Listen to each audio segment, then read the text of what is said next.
Mr. President, members of the faculty, administrators, parents, family members, friends, and most importantly, graduates, it's a high honor to have been asked to speak here today.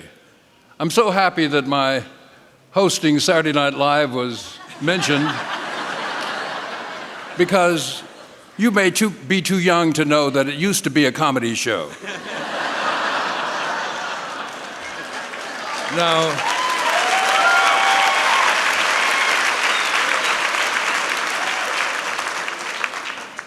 ceremonies like this one inevitably call to mind my first commencement, my graduation from high school many years ago. The speaker then was the late Dr. Mordecai Johnson, president of Howard University. He spoke without notes in the hot afternoon sun for more than an hour.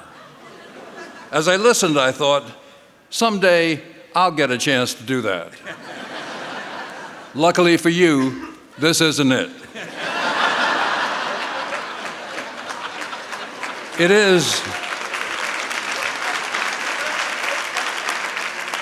is, however, the occasion for congratulations to you and reflections from me. I am the grandson of a slave. My grandfather was born in Kentucky in 1863. Because of this, freedom didn't come for him until the 13th Amendment was ratified in 1865. He and his mother were property, like a horse or a chair.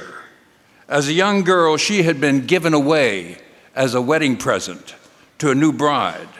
And when that bride became pregnant, her husband, that's my great-grandmother's master and owner, exercised his right to take his wife's slave as his mistress.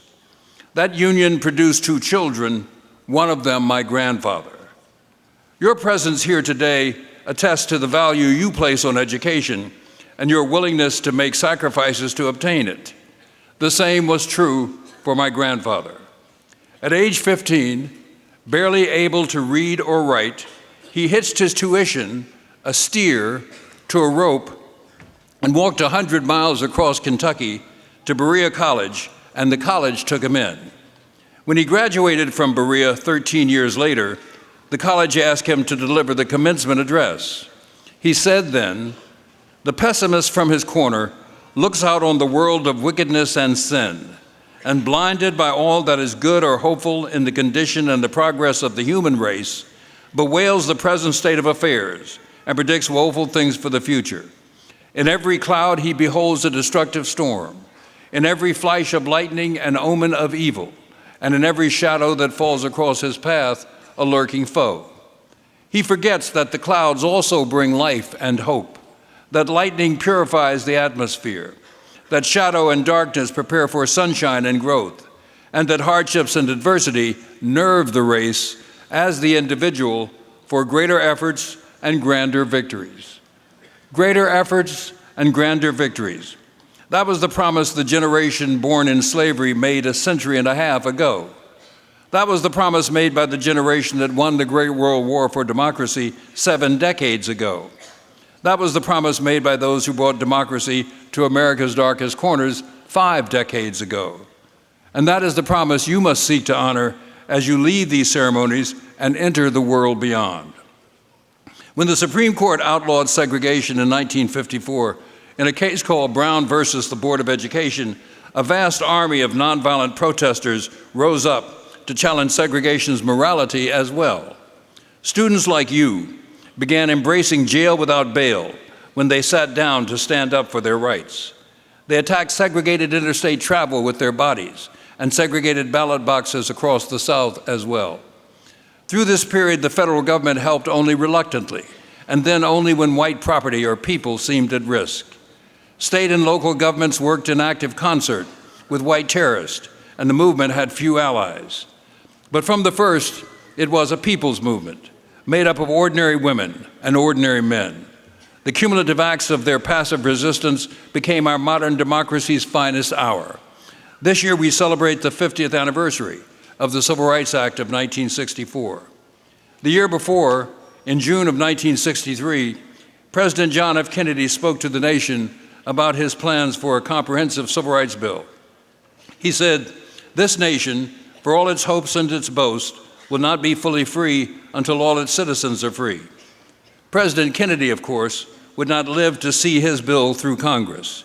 That job would fall to Lyndon Johnson, his successor.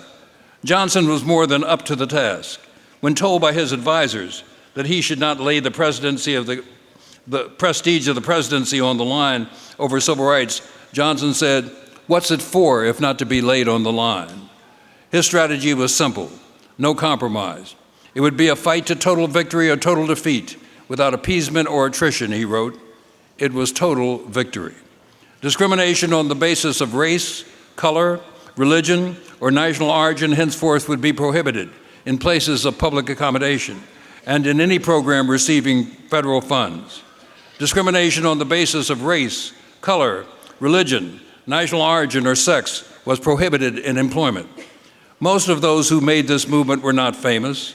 They were faceless. They were not notable. They were nameless. Marchers with tired feet, protesters beaten back by billy clubs and fire hoses, unknown women and men who risked job and home and life.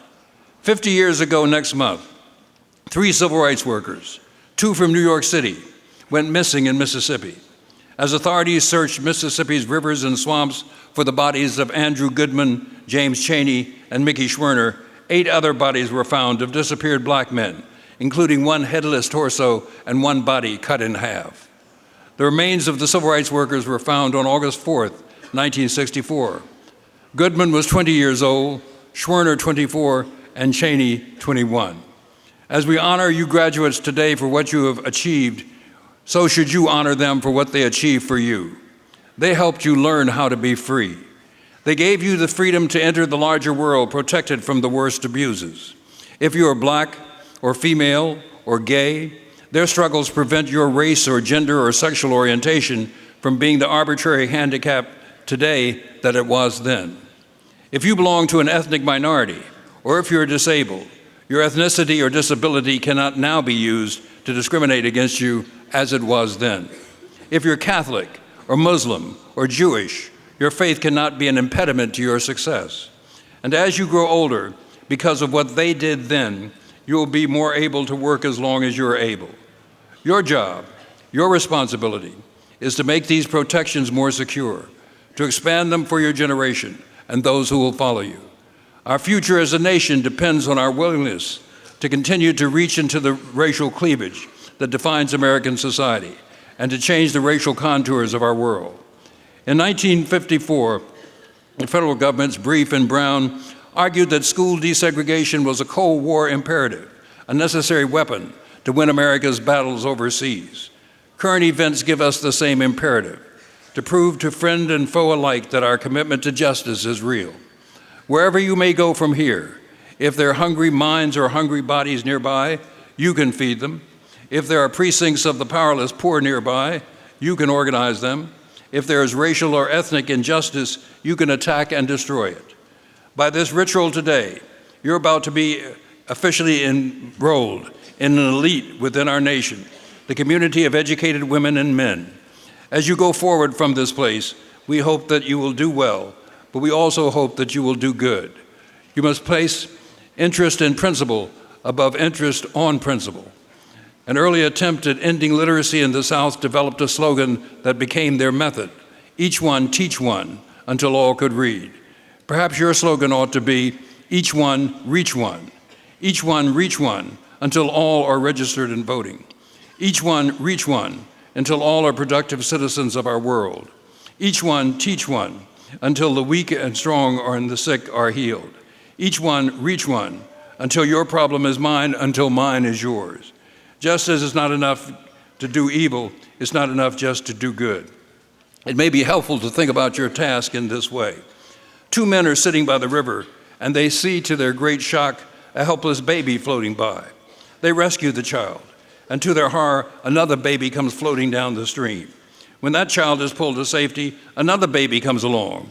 One man plunges in the river for the 3rd time, the other runs upstream. "Come back," yells the man in the water. "We have to save this baby." "You save it," the other man yells back. I'm going to find out who's throwing babies in the water and make him stop. Now, racial minorities serve society like the canaries that miners used to carry to warn them when the underground air was becoming too toxic to breathe.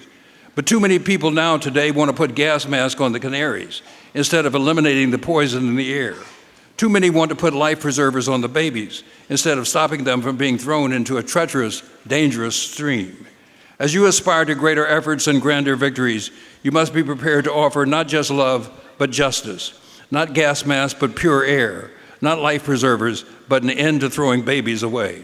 This is not easy work, but you know what hard work is. That's what brought you here today.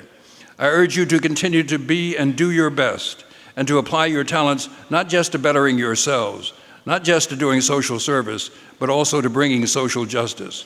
The possibilities are immense, and so are the rewards. If my grandfather were here, I think he'd ask now, what did you do with your freedom? Someday somebody will ask you, what did you do with your education? Be sure you have an answer for your family, your nation, your world, because all of them are counting on you. Congratulations.